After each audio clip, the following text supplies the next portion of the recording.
Here's T-Bone and Heather on Star 98.3 and 97.7 The Bay. It's 12 minutes after 7 o'clock, 7:12. Good morning, everybody. It's Friday. You know what that means. Here's Johnny. Good morning. So this is your time Oh, this of is the like year. this is like second Christmas for you. It is, but it's difficult for me now because the kids are old enough to know what's on TV. You know, it's not like when they were one Right. and they were Right, sleeping and we could watch movies. And so the only time we can watch scary movies is when they go to bed.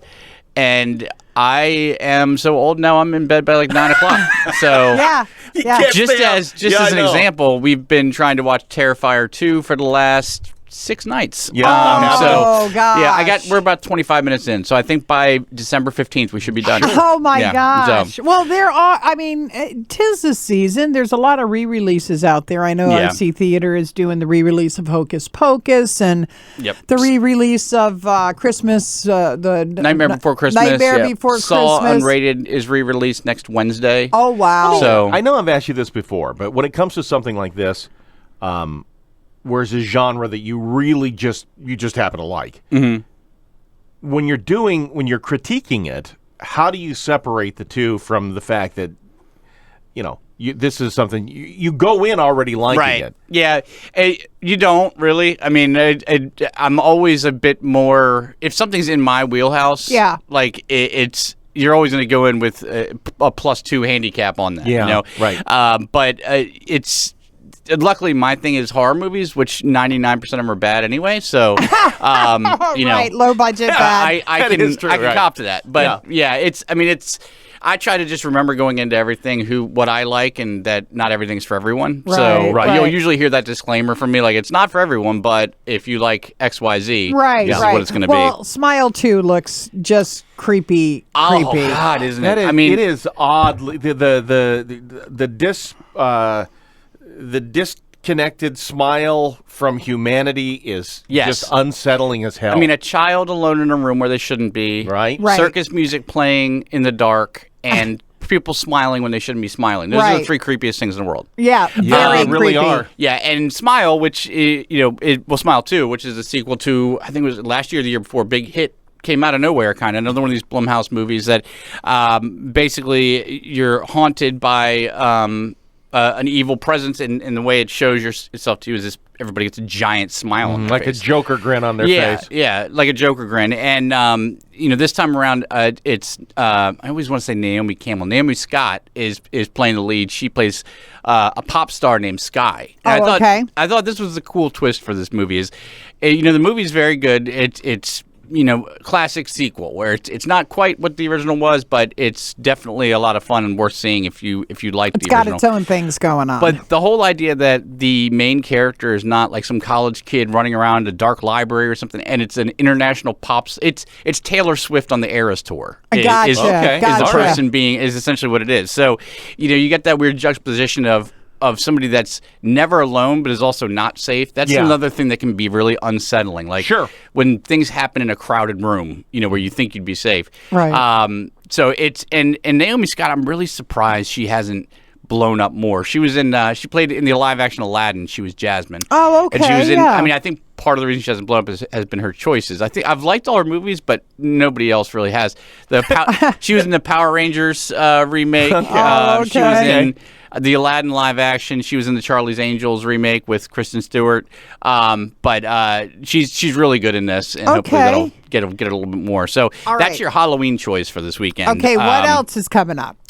Goodrich, which if anybody doesn't like Michael Keaton, especially right love now, Michael Keaton. yeah, we talk about comebacks all the time, but his is the most interesting because he didn't really fall from grace. He didn't fall off the map. He just kind of gradually went away in the late 90s, early 2000s. Then gradually came back. And then gradually came out. He showed back. The first thing I remember seeing him back in was that Will Ferrell, Mark Wahlberg movie. Good Guys. Good Guys. Yeah. Where he's There you go. doing TLC. Yeah, he's like, you can't go chasing Go waterfalls. chase the waterfalls. Yeah, I'm you a peacock. gotta hear that. I'm a peacock, Captain. You gotta let me fly. Right. But he comes back in that. You're like, oh God. Everybody's like, we miss Michael Keaton, and You know then what he Birdman, and Yeah. he Knox played go- Batman and Flash. And now Knox Beetlejuice. Goes Away is excellent. Knox goes away. Yep. He did the exact thing that so very few people do.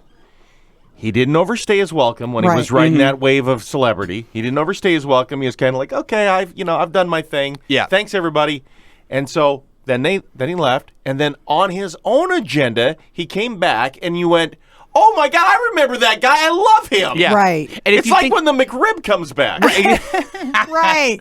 Michael Keaton, like the McRib. Yeah, just like the McRib. And you like him even more when you really think about it, because it's like you can. I don't know this for 100%. I'm guessing he did it all for the right reasons. Like he was gone for about 20 years around the late 90s, give or take. And like his timeline of being gone is just enough to raise kids into like teenage years. Yeah. And then he started appearing a little bit again. Probably And then once so. he moved out of the house, Right. he's back. So he's stopping to raise your kids. And that's really what this movie is about, Goodrich. It's the other person that stars with him is somebody we haven't seen in a while, or at least I haven't.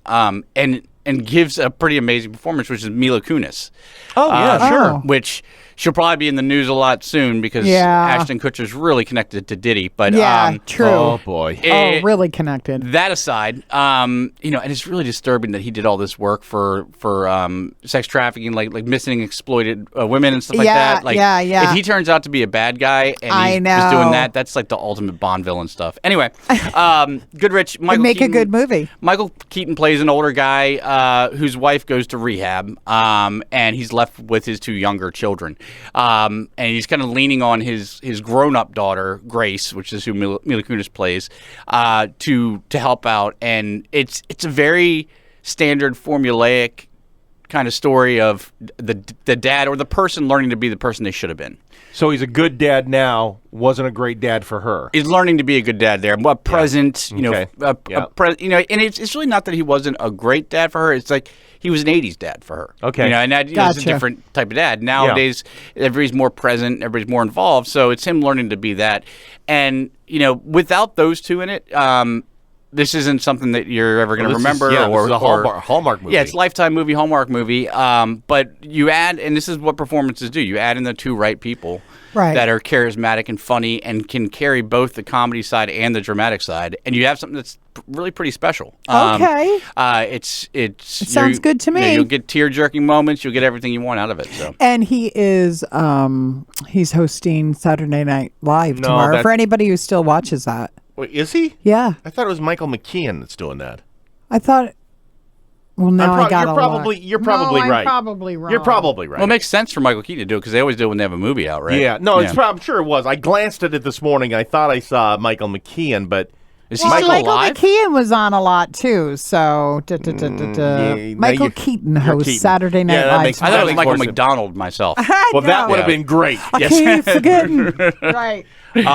Well, all right. So that's good. So you got something, the tearjerker thing happen, and then you go get your head freaked out of your mind. What about streaming? Anything coming out this week on streaming? Nothing major on streaming. There's a lot of stuff coming out, but nothing anybody's heard of or been marketed. Bookworm, Die Alone, Exhibiting Forgiveness, The Line, Mads, Nocturnes, Rumors, Union, and Woman of the Hour are all coming out on streaming.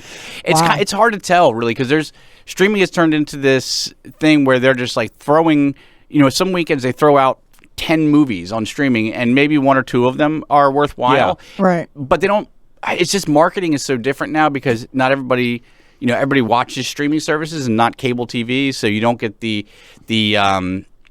marketing push that you usually get. Right. So it's a weird time. It's a shotgun blast versus a sniper shot. Yeah, because they're trying to get everything out that first weekend. Right. So, and then closing out the month next week, we have Conclave, which that looks good. That's going to be a big one, and then Venom: The Last Dance.